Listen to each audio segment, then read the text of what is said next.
네, 이번에 공유할 승소 사례는 1심, 2심 진행하셔서 최종적으로 2심이 확정되고 재산분할금까지 무사히 받으시면서 잘 마무리된 사안인데요.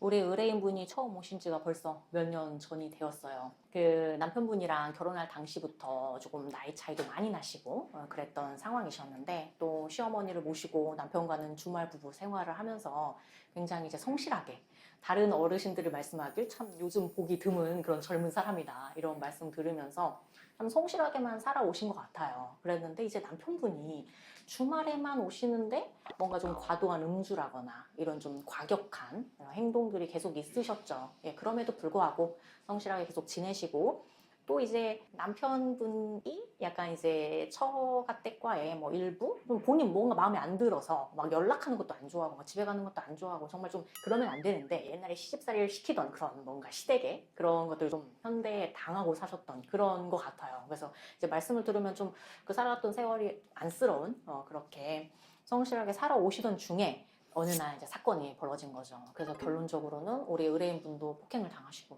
자녀도 목격 및 또 폭행을 당하고 이런 상황에서 좀 황급히 집에서 이제 의뢰인분과 자녀가 나오신 상황이었어요. 또 어떻게 해야 될까 어떻게 해야 될까 하다가 결국에는 이제 친정으로 좀 먼데 이제 가셨죠. 가셔서 좀 기다려 봤는데 상대방 당사자는 뭐 연락도 없고 뭐 미안하다는 말도 없고 뭐 이런 상황이 계속되고, 참 지난 세월을 돌이켜보니 이건 아닌 것 같다. 이제 상대방 가면 갈수록 더 심해지고 급기야 아이 앞에서도 이런 일이 일어났는데, 그래서 이제 이혼을 결국에는 결심하시게 된 상황이셨어요. 큰 틀에서 보면 아이 엄마가 폭행을 하는 남편과 아이 아빠로부터 이제 본인을 보호하고자, 그리고 특히 아이를 보호하고자 아이를 데리고 있는 상황에서 소송을 진행하신 상황이잖아요.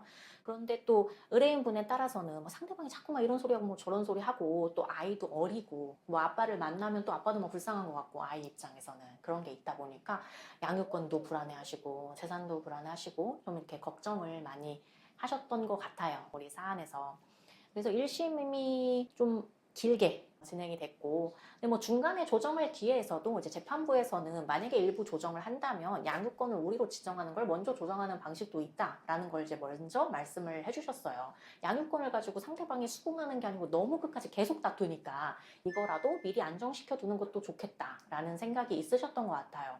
근데 그때 당시에 이제 면접교섭 부분에서 우리가 조금 우려점이 있어서 바로 일부 조정을 하지는 못했었고, 뭐 물론 그때 우리의 기준 요소는 아니었는데 일부만 조정하는 거에 사실 부담이 따르는 경우도 있어요. 뭐 재산분할의 전제라든지 이런 것도 있을 수가 있어서 뭐 별도로 뭐 설정하는 방식도 있겠습니다만, 어쨌거나 그래서 1심 내내 그 일부 조정되진 않은 상태로 최종 판결을 받았는데, 결론은 이혼을 하는 것이고 재산 분할을 우리가 뭐 2억 상당, 2억 조금 초과하게 받는 것이었고요. 양육자 우리 지정되고 친권 단독 양육, 그리고 양육비는 뭐 월 150만 원으로 예상 범위 내에서 뭐 잘 나왔다, 이렇게 1심이 나온 상황이었거든요. 그런데 이제 우리가 보면은 우리는 먼저 항소할 생각은 없어. 그러나 상대방이 본인에게 실익이 있든 없든 뭐 어떻게 생각을 하든 먼저 항소를 하는 경우에는 우리도 같이 항소장을 접수해서 적어도 방어 또는 더 유리한 주장을 하게 되는데요.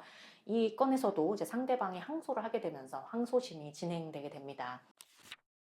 사실 우리 의뢰인분도 특유재산이 꽤 있는 사안이었고 상대방도 특유재산이 좀 있는 상황이었어요. 근데 1심에서는 우리의 그 특유재산의 중에 토지에 대해서 별도로 감정을 하지 않은 상태였거든요. 그래서 양측 실거래가만 제출을 하다가 법원에서 이 특유재산 자체가 뭐 특유재산이기도 하거니와 양측 거주하거나 그 자체의 뭐 증가에 기여한 것은 아닌 점 등을 종합해서, 또 감정 절차를 거친 것도 아니다 보니까 개별 공시지가를 기준으로 가액을 판단했었거든요. 그래서 저희 입장에서는 그런 판단 전부가 사실 상당히 유리했어요. 우리의 토지가 실거래랑 공시지가가 좀 차이 나는 토지이거든요, 결론적으로.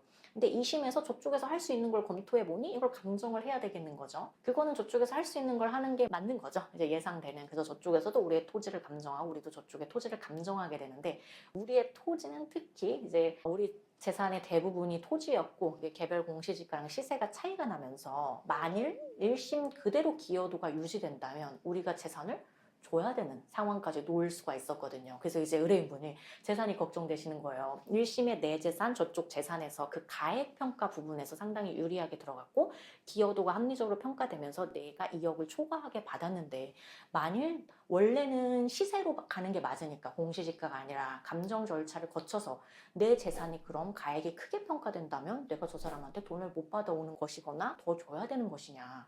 그래서 저희는 이렇게 분석을 했던 것 같아요. 최악의 경우를 0%라고 볼 수는 없지만 만일 우리의 토지가 가액이 높아진다면 기여도 자체가 바뀌어야 한다는 거죠. 그래서 1심에서 상대방의 특유재산의 가치가 이만큼 더 크고 그러면 혼인기간 등에 비추어 우리의 기여도 30%가 상당히 합리적이었는데 우리의 가액이 같이 늘어난다면 우리의 기여도는 이것보다 높아져야 되고 결론적으로는 큰 차이 없이 끝나면 가장 합리적이다 라는 말씀을 드렸는데 우리가 그 서면상 주장했던 그것들이 판결문에 그대로 반영이 되면서 우리의 기여도가 2심에서 50%가 된 거예요. 가액은 변동이 있었죠. 즉 우리가 주장한 대로 그 양측 재산의 대상에 대해서 가액의 변동이 있었는데 그 변동의 폭이 우리의 재산이 훨씬 크기 때문에 그렇다면 우리의 기여도는 상향되어야 한다. 그래서 우리의 기여도가 1심 30%에서 2심 50%로 상향되면서 결론 거의 동일.